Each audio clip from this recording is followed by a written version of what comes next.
Hello दोस्तों, मैं हूं आपका दोस्त अंकुर नागर। स्वागत करता हूं आपके अपने परिवार जीके विद करंट पर। आज हम पढ़ेंगे पॉलिटी के कुछ महत्वपूर्ण सवाल और जो कि आपके पेपर में बार बार पूछे जाते हैं। चलिए चलते हैं अपने सवाल की तरफ, और उससे पहले वीडियो को लाइक ज़रूर कर देना।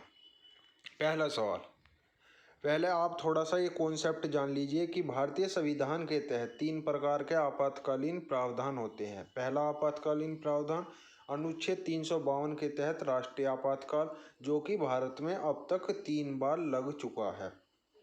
एक तो 1962 में, 1965 में और जी 1975 1971 में, 1975 में 3 बार आपातकाल लग चुका है। अनुच्छेद 356 के तहत राज्यों में संवैधानिक विफलता पर राष्ट्रपति शासन, यह तो कई बार राज्यों में लग चुका है, सबसे ज़्यादा बार उत्तर प्रदेश में लगा है। और अनुच्छेद 360 के तहत वित्तीय आपातकाल, जो कि कोविड-19 में बातें चल रही थी कि अब के क्या पहली बार हिंदुस्तान में वित्तीय आपातकाल लगेगा, जो कि अब तक भारत में एक भी बार वित्तीय आपातकाल नहीं लगा है। तो चलिए चलते हैं अपने सवालों की तरफ। निम्न कथनों पर विचार करें। भारतीय संविधान के अनुच्छेद 356 के अनुसार ऐसी स्थिति उत्पन्न हो गई हो कि उस राज्य का शासन उस संविधान के उपबंधों के अनुसार नहीं चलाया जा सकता, इस संदर्भ में राष्ट्रपति शासन लागू किए जाने संबंधी प्रावधान है। सेकंड, उपरोक्त विषय पर राष्ट्रपति द्वारा जारी उद्घोषणा को संसद की स्वीकृति प्राप्त करना जरूरी होता है। तीसरा, राष्ट्रपति शासन को अधिकतम 2 वर्षों तक बढ़ाया जा सकता है। चौथा, कोई भी न्यायालय राष्ट्रपति शासन लागू करने के निर्णय की संवैधानिकता की जांच पड़ताल नहीं कर सकता। तो आपको बताना है इन चारों में कौन सा विकल्प सही है। तो इन चारों में जो है विकल्प 3, कौन सा विकल्प सही नहीं है। तो विकल्प 3 और 4 ये सही नहीं है, दोनों ये सही है। कोई भी न्यायालय राष्ट्रपति शासन लागू करने के निर्णय की संवैधानिक जांच पड़ताल कर सकता है, लेकिन इसमें दे रखा है नहीं कर सकता, तो यह भी गलत और यह भी गलत है। नेक्स्ट, किस संविधान अनुच्छेद के अंतर्गत भारत के राष्ट्रपति मूल अधिकारों के क्रियान्वयन को स्थगित कर सकते हैं? अनुच्छेद 20 एवं 21 के अतिरिक्त। तो आर्टिकल 359 के तहत राष्ट्रपति भारत संविधान के अंतर्गत मूल अधिकारों के क्रियान्वयन को स्थगित कर सकते हैं, लेकिन आर्टिकल 20 और 21 के नहीं कर सकते। ये फ्रीडम ऑफ लाइफ के आर्टिकल हैं, जिसमें जीने का अधिकार, तो इसे तो कोई छीन ही नहीं सकता। राष्ट्रीय आपातकाल के उद्घोषणा में निम्न कथनों पर विचार करें। पहला, इसकी घोषणा की जा सकती है यदि भारत की सुरक्षा को प्रत्यक्ष रूप से खतरा न हो, लेकिन खतरे का अनुमान हो।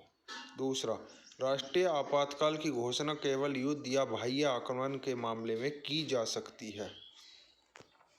तो इसका जो है केवल फर्स्ट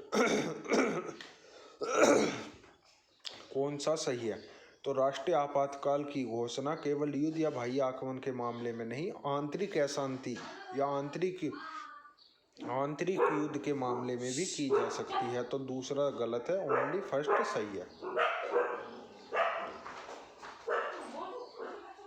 भारतीय संविधान के किस अनुच्छेद में के अंतर्गत भारत सरकार का दायित्व है कि वह बाह्य आक्रमण एवं आंतरिक अशांति में राज्यों की रक्षा कर सके? तो यह आर्टिकल 356 के तहत, आर्टिकल 355 के तहत बाह्य आक्रमण एवं आंतरिक अशांति से राज्यों की रक्षा कर सके।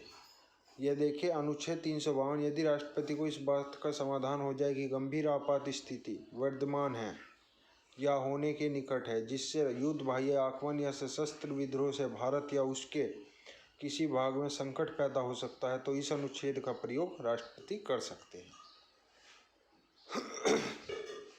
अनुच्छेद 352 और 356 के तहत आपातकाल की अवधि के संबंध में निम्नलिखित कथनों पर से कौन सा सही है? तो एक, अनुच्छेद 356 के तहत अधिकतम अवधि 3 वर्ष हो सकती है, जबकि अनुच्छेद 352 के तहत यह अधिकतम अनिश्चित काल तक कायम रह सकती है। अनुच्छेद 352 के तहत अधिकतम अवधि 3 वर्ष हो सकती है, जबकि अनुच्छेद 356 के तहत यह अनिश्चित काल तक कायम रह सकती है। सी, अनुच्छेद 352 और 356 के तहत यह अधिकतम अवधि 3 वर्ष तक कायम रह सकती है, या डी, इनमें से कोई नहीं। तो इसका उत्तर है ए। राज्यों में जो है ये देखिए राष्ट्रीय आपातकाल का अनुमोदन मिलने पर 6 माह तक यह परिवर्तन में बना रह सकता है तथा इसी प्रकार इसे अनिश्चित काल तक बढ़ाया जा सकता है। राष्ट्रपति शासन अनुच्छेद 356 यह केवल 6 माह तक चलता है और अधिकतम इसे 3 वर्ष तक बढ़ाया जा सकता है, इससे ज़्यादा नहीं। जब राष्ट्रीय आपातकाल की उद्घोषणा की गई हो तो सभी मौलिक अधिकारों के परिवर्तन के लिए न्यायालय जाने का अधिकार निलंबित हो जाता है। इसके अपवाद हैं आर्टिकल 20 और 21। पहले भी क्वेश्चन में हमने कवर करा था कि आर्टिकल 20 और 21 इसके अपवाद हैं। किस राज्य में राष्ट्रपति शासन की उद्घोषणा के निम्न में कौन से परिणामों का होना आवश्यक नहीं है? राज्य विधानसभा का विघटन, राज्य के मंत्रिपरिषद का हटाया जाना, स्थानीय निकायों का विघटन। तो इसमें से जो है 1 और 3 राज्य विधानसभा का विघटन और स्थानीय निकायों का विघटन ये कोई आवश्यक नहीं है। किसने कहा था कि राष्ट्रपति का आपातकालीन अधिकार संविधान के साथ धोखा है? तो यह कहा था के.एम. नाम्बियार ने कहा था कि संविधान में उल्लिखित राज्यों में राष्ट्रपति शासन संबंधी प्रावधान का विरोध करते हुए कहा था, राष्ट्रपति का आपातकालीन अधिकार संविधान के साथ धोखा है। कौन सी तारीख को भारत के राष्ट्रपति ने अपनी शक्तियों का प्रयोग करते हुए उद्घोषणा द्वारा यह घोषणा की कि गंभीर आपात वर्तमान है, जिसके कारण आंतरिक अशांति से भारत की सुरक्षा को गंभीर खतरा है? तो यह 25 जून 1975 को माननीय प्रधानमंत्री इंदिरा गांधी जी के नेतृत्व वाली सरकार की सिफारिश पर भारतीय संविधान की धारा 352 के तहत देश में आपातकाल की घोषणा की गई थी, 25 जून 1975। संसद द्वारा आपातकाल की घोषणा का अनुमोदन कितनी अवधि के अंतराल में होना आवश्यक है? तो संसद द्वारा आपातकाल की उद्घोषणा की अवधि 1 माह के अंदर होना आवश्यक है। बी। भारतीय संविधान के किस अनुच्छेद का प्रयोग अभी तक नहीं किया गया है? तो भारतीय संविधान के अनुच्छेद 360 का प्रयोग यानी कि वित्तीय आपातकाल का प्रयोग अभी तक नहीं किया गया है। भारत के संविधान के अनुच्छेद 360 के अधीन वित्तीय आपात से संबंधी निम्नलिखित कथनों पर विचार कीजिए।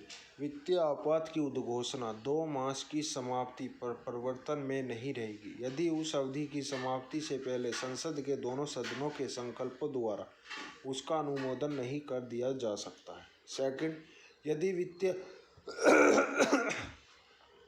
यदि वित्तीय आपात परिवर्तन में हो तो भारत का राष्ट्रपति संघ के कार्यालय के संबंध में सेवा करने वाले सभी या किसी वर्ग के व्यक्तियों के, परंतु जिनके अंतर्गत उच्चतम न्यायालय और उच्च न्यायालयों के न्यायाधीश नहीं आते, वेतनों और भत्तों में कमी करने के लिए निर्देश देने में सक्षम है। तो आपको बताना है कि इन दोनों में से कौन सा सही है। तो इन दोनों में से पहला यानी कि केवल फर्स्ट सही है। भारतीय संविधान के अनुच्छेद 352 के अंतर्गत आपातकाल की घोषणा तभी की जा सकती है जब भारत के किसी भाग की सुरक्षा को निम्नलिखित खतरा हो: युद्ध के कारण, विदेशी आक्रमण के कारण, सशस्त्र विद्रोह के कारण या आंतरिक उपद्रव के कारण। तो आपको बताना है कि कौन सा सही है। तो इनमें से 1, 2, 3 यह सही है। राष्ट्रीय आपातकाल में लोकसभा की अवधि नहीं बढ़ाई जा सकती। जब तक आपातकाल रहे तब तक के लिए बढ़ाई जा सकती है। केवल 1 वर्ष के लिए बढ़ाई जा सकती है। आपात की समाप्ति तक बढ़ाई जा सकती है, लेकिन एक समय में केवल 1 वर्ष के लिए ही बढ़ाई जा सकती है। तो यह आपका ऑप्शन डी सही है। आपातकाल के समय में लोकसभा की अवधि 1 वर्ष के लिए बढ़ाई जा सकती है। भारतीय संविधान के अनुच्छेद 356 के अंतर्गत राष्ट्रपति शासन सर्वप्रथम लागू किया गया था। तो यह पंजाब पेप्सू, वर्तमान के पंजाब यानी पेप्सू में ईस्ट पंजाब स्टेट यूनियन, इसका पूरा नाम था Punjab and Patiala, Punjab and Patiala and east Punjab state union, PEPSU राज्य में लागू किया गया था। राष्ट्रपति शासन अधिकतम लगाया जा सकता है। तो राष्ट्रपति शासन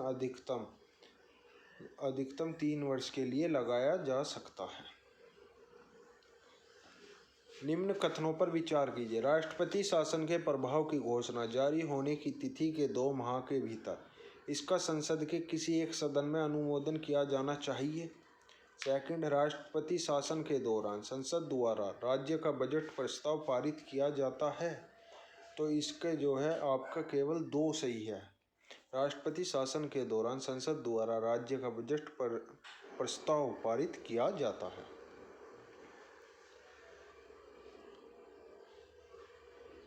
मौलिक अधिकारों से जुड़े निम्न अनुच्छेदों के युग्मों में से कौन एक भारतीय संविधान के अनुच्छेद 359 के अंतर्गत आपात स्थिति लागू करने के दौरान निलंबित नहीं हो सकता?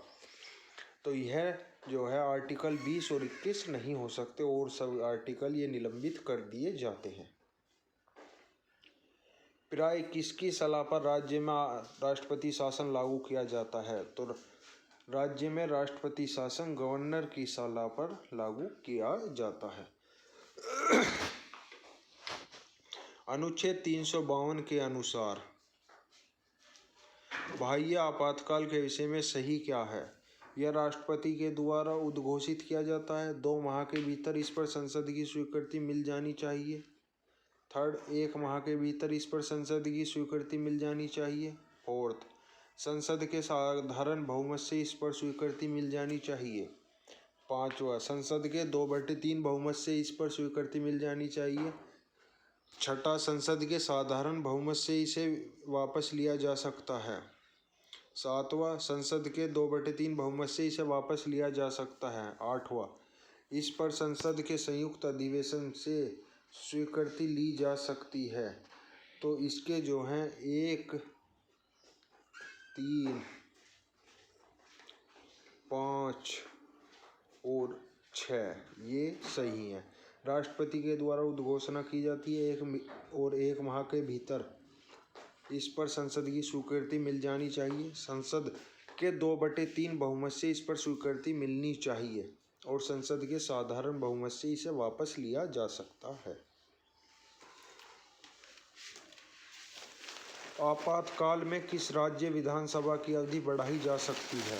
तो आपातकाल में किसी राज्य विधानसभा की अवधि बढ़ाई जा सकती है, तो यह संसद के द्वारा बढ़ाई जा सकती है। कथनों पर विचार कीजिए। अनुच्छेद 358 संपूर्ण देश पर लागू होता है, जबकि 359 संपूर्ण देश या उसके एक भाग पर लागू हो सकता है। आपातकाल की घोषणा को अनुमोदित करने वाले संकल्प केवल लोकसभा द्वारा पारित किए जाते हैं। तो इनमें से कौन सा सही है आपको बताना है। तो इनमें से केवल एक सही है। राष्ट्रीय आपातकाल के संदर्भ में निम्नलिखित कथनों पर विचार कीजिए। राष्ट्रपति इसे केवल मंत्रिमंडल से लिखित सिफारिश पर प्राप्त करने के बाद ही घोषित कर सकता है। दुर्भावनापूर्ण अभिप्राय के आधार पर भी राष्ट्रीय आपातकाल की उद्घोषणा को न्यायालय में चुनौती नहीं दी जा सकती। तीसरा, इसकी उद्घोषणा संपूर्ण देश में या देश के केवल एक भाग पर लागू हो सकती है। तो इसका जो है केवल फर्स्ट और 3 सही है। ये थे आपके कुछ पॉलिटी के इम्पोर्टेंट क्वेश्चन। वीडियो पसंद आए तो वीडियो को लाइक करें और शेयर करें, अपने परिवार जी के विद करंट पर जो भी कोई नया हो वो चैनल को सब्सक्राइब करना ना भूले। धन्यवाद।